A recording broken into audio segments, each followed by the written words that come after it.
Hello, my name's Felicity Shorrock and I'm Subject Leader for History at the Kings of Wessex. If you choose to study GCSE History, you will spend 3 years looking at over 1,000 years of history.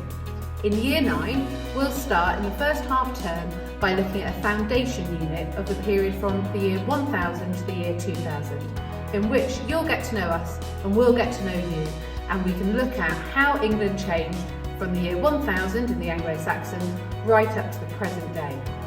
Once you finish the foundation unit, we'll start the GCSE around about October half term of Year 9. We start by looking at crime and punishment over 1,000 years. We start in the Anglo-Saxon time period again, and we look at the early modern time period of the Tudors and Stuarts going through the Industrial Revolution right up into modern Britain.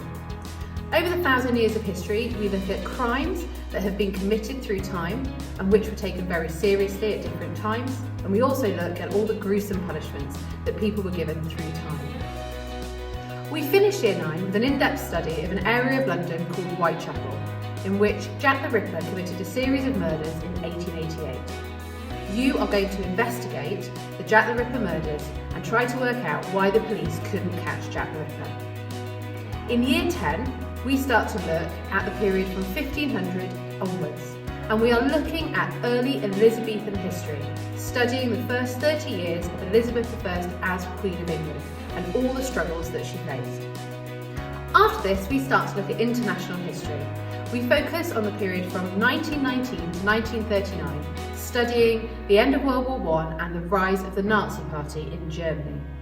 You'll get to understand why the Nazis were elected in Germany in 1933 and how Germany was changed as a result of their influence.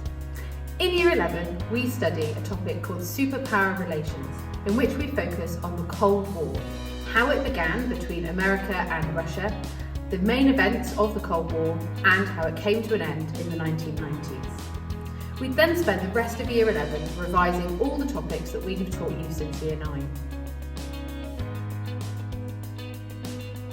In history, we are assessed by 100% exams. That means at the end of Year 11, you will sit 3 exam papers.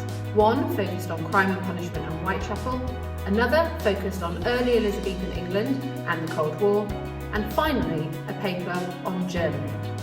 In lessons, we spend a lot of our time discussing the events of the past, trying to understand not just what happened, but why things happened over time. You'll become experts at putting forward your opinion and justifying it and having debates with your classmates. We also like to have role plays and watch videos showing us what the past looked like. By the end of the course at GCSE History, you will not just be an expert in the past, in England and the wider world, but you'll also be really good at being able to justify your opinion and look at a range of evidence.